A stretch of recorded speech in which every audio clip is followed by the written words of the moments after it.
Assalamualaikum students, welcome to my YouTube channel English by Bear. In this video we will learn about tenses.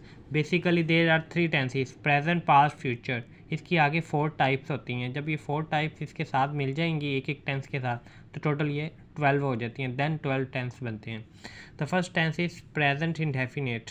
पहले students English में sentence कहीं लिखा हुआ है तो आपको पता होना चाहिए कि ये जो इंग्लिश में सेंटेंस लिखा हुआ है ये किस टेंस का है. तो वो कैसे पता चलेगा? अगर उस टेंस के अंदर रूटीन का कोई काम शो हो रहा है, रोज़ाना करने वाला, या किसी उस सेंटेंस को पढ़ के आपको किसी की हैबिट, आदत के बारे में पता चल रहा है, जैसे वो हर एक को तंग करता है, वो रोज़ाना सैर को जाता है. तो अगर इस तरह का कोई सेंटेंस लिखा हुआ है तो आपको पता चल जाएगा कि ये क्या हो रहा है, रूटीन का काम है या हैबिट वगैरह है. और यूनिवर्सल फैक्ट्स क्या होता है? ऐसा सेंटेंस जो यूनिवर्सली ठीक हो, उसको कोई भी बदल नहीं सकता. जैसे पानी 100 डिग्री पर उबलता है तो वो उबलना ही उबलना है, उसने कोई इसको बदल नहीं सकता. सूरज मशरिक से निकलता है, वो निकलता ही निकलता है. तो इस तरह के जो सेंटेंस होते हैं वो भी प्रेजेंट इंडेफिनिट के अंदर आते हैं.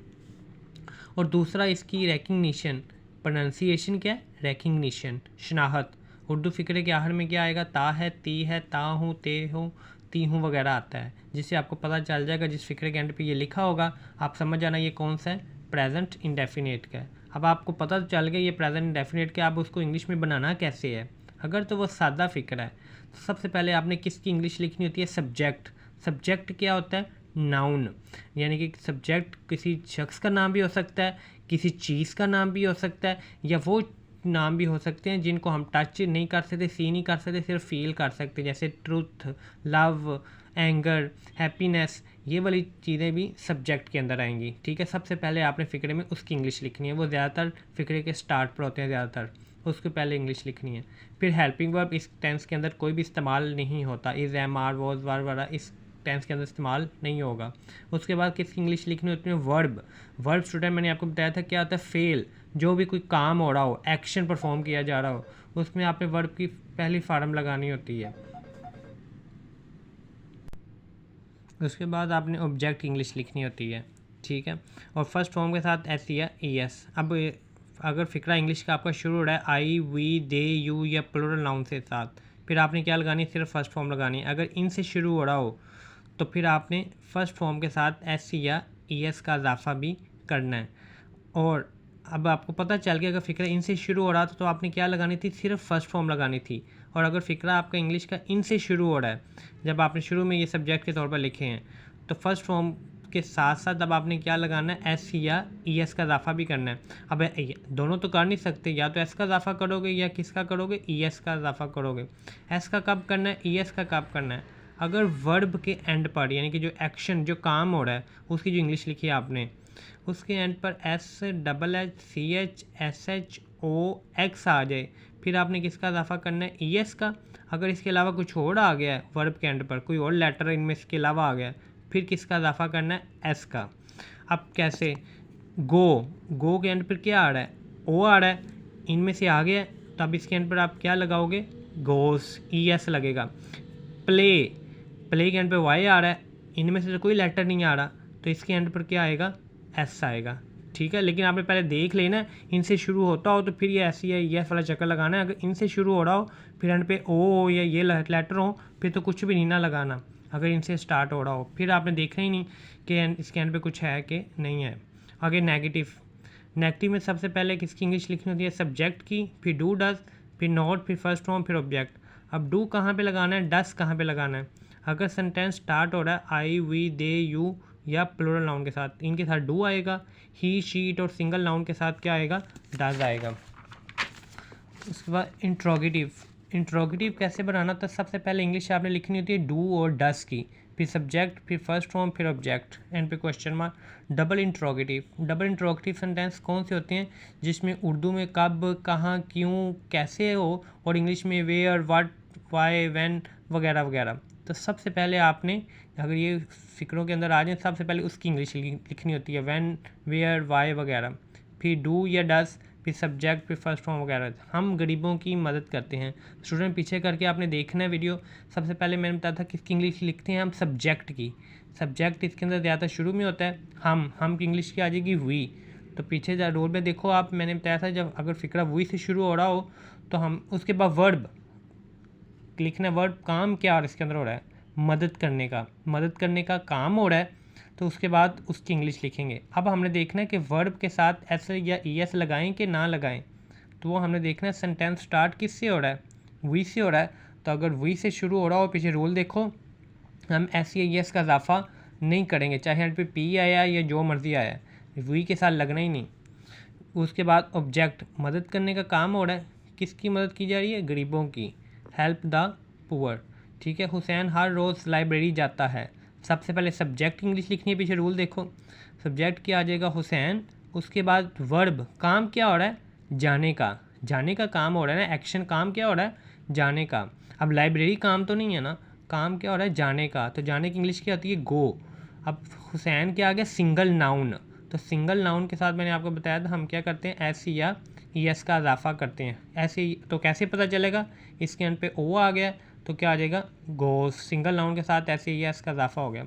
अब कहाँ जाया जा रहा है, टू लाइब्रेरी एवरी डे, वो वक्त ज़ाया नहीं करते हैं। सबसे पहले किसकी इंग्लिश लिखनी है, सब्जेक्ट की, दे।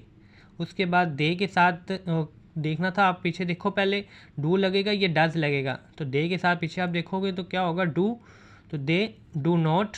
अब उसके बाद वर्ब, काम क्या हो रहा है, ज़ाया करने का, तो ज़ाया करने की इंग्लिश क्या होती है, वेस्ट, क्या ज़ाया किया जा रहा है, वक़्त, वेस्ट टाइम, वो अपने कपड़े इस्त्री नहीं करती है। अब सबसे पहले वो की इंग्लिश लिखनी है, लड़की है तो वो की इंग्लिश क्या आ जाएगी, शी। तो पीछे रूल में देखो, शी के साथ हम क्या लगाते हैं, डज नॉट, क्या के लिए, इस्त्री अपने कपड़े, हर क्लोथ्स। तो स्टूडेंट कीप इन माइंड, अपने की कोई भी जो इंग्लिश होती है ना, वो फिक्स नहीं होती, वो सब्जेक्ट के लिहाज से होती है। अगर आपने सब्जेक्ट लिखा है आई, तो अपने की इंग्लिश आ जाएगी माई। अगर आपने लिखा है यू, तो अपने की इंग्लिश क्या आ जाएगी, योर। अगर आपने लिखा है दे, तो अपने की इंग्लिश क्या आ जाएगी, देयर। ही लिखा है तो अपने की इंग्लिश क्या आ जाएगी, हिज। तो सेंटेंस के अंदर अपने की जो इंग्लिश है वो सब्जेक्ट के लिहाज से होती है, फिक्स नहीं होती। यहाँ शी था तो इसलिए अपने की इंग्लिश क्या आ गई है, हर आ गई है, ठीक है। क्या तुम उसका मजाक उड़ाते हो, सबसे पहले इंट्रोगेटिव में हमने क्या लगाना होता है, डू या डज, शुरू में डू या डज आना था, तो वो हमें कैसे पता चलेगा डू आएगा या डज आएगा, वो पहले सब्जेक्ट को देखना है। सब्जेक्ट इस तरह से काम करने वाला कौन है, तुम की इंग्लिश क्या होती है, यू। तो यू के साथ पीछे रूल में देखो हमने क्या लगाना होता है, डू, तो इसलिए स्टार्ट पर पहले क्या आएगा, डू, फिर सब्जेक्ट, तुम की इंग्लिश आ गई यू।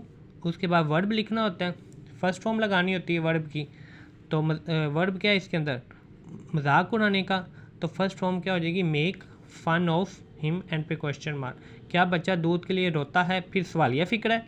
तो ये वाला स्ट्रक्चर फॉलो होगा, सबसे पहले डू या डज, डू आएगा या डज आएगा, किसको देखना है, सब्जेक्ट को, काम इस करने वाला कौन है, बच्चा, तो बच्चा, चाइल्ड, सिंगल नाउन आ गया, तो सिंगल नाउन के साथ पीछे रूल देखो क्या लगाते हैं हम, डज, पहले डज आ गया, फिर सब्जेक्ट द बेबी, फिर वर्ब की फर्स्ट फॉर्म, पहली फॉर्म, काम क्या इसके अंदर हो रहा है, रोने का काम हो रहा है, क्राई फॉर मिल्क, बच्चे आँख मिचोली कहाँ खेलते हैं। सबसे पहले काम क्या हो रहा है इसके, डबल इंट्रोगेटिव सेंटेंस आ गया, तो डबल इंट्रोगेटिव सेंटेंस में मैंने आपको बताया था सबसे पहले हम किसकी इंग्लिश लिखते हैं, डब्ल्यू एच की, डब्ल्यू एच इसके अंदर क्या, कहाँ, कहाँ की इंग्लिश क्या आ जाएगी, वेयर। उसके बाद हमने डू या डज लगाना होता है, वेयर डू। उसके बाद children play hide and seek, ठीक है। डू कैसे पता चला था मुझे, सब्जेक्ट से, बच्चे ज़्यादा थे इसलिए हम इसके चिल्ड्रन के साथ क्या लगाया, डू लगाया। लेकिन स्टूडेंट्स सेंटेंस करने से पहले आपने रूल्स को पहले अच्छी तरह याद कर लेना, उसका कोई शॉर्टकट वे नहीं है, पहले रूल्स अच्छी तरह याद करने हैं, फिर ये सेंटेंस बनाना फिर सीखना है। ओके, यहाँ तक पीछे तक तो ना 6-7 तक ना आपकी वीडियो कंप्लीट हो गई है, लेकिन बोर्ड की क्लासेस में 9-10 वगैरह में ना एक सेंटेंस पैसिव वॉइस का भी लाजमी आता है, उर्दू में फ़िक्रा लिखा होता है, उसको आपने जो इंग्लिश में करना होता है वो पैसिव वॉइस में से आता है, तो इसलिए पैसिव वॉइस में भी आपको आना चाहिए बड़ी क्लासेस में।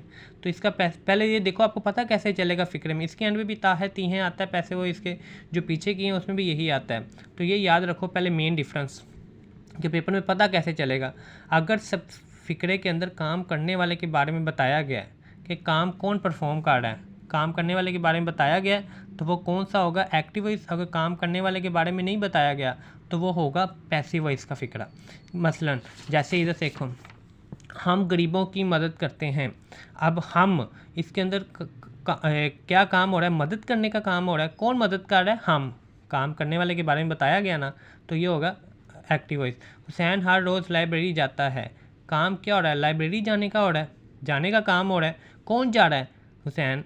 काम करने वाले के बारे में बताया गया है। वो अपने कपड़े इस्त्री नहीं करती है। काम क्या हो रहा है? इस्त्री करने का। कौन? वो। ठीक है, काम करने वाले के बारे में जिस फिक्रे में बताया गया हो, बच्चा दूध के लिए रोता है। रोने का काम हो रहा है, कौन रो रहा है? बच्चा। काम करने वाले के बारे में बताया गया ना, तो ये फिक्रा कौन सा होगा?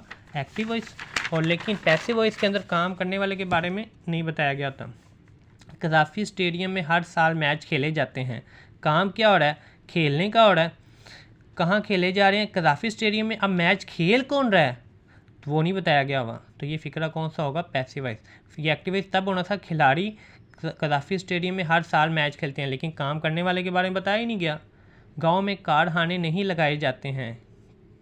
क्या हो रहा है? लगाने का काम हो रहा है। क्या लगाया जा रहा है? कारखाने। अब कारखाने लगा कौन रहा है? वो नहीं बताया गया। तो जिसके अंदर काम करने वाले के बारे में ना बताया गया, वो फिक्रा कौन सा होता है? पैसिव वॉइस का सेंटेंस होता है।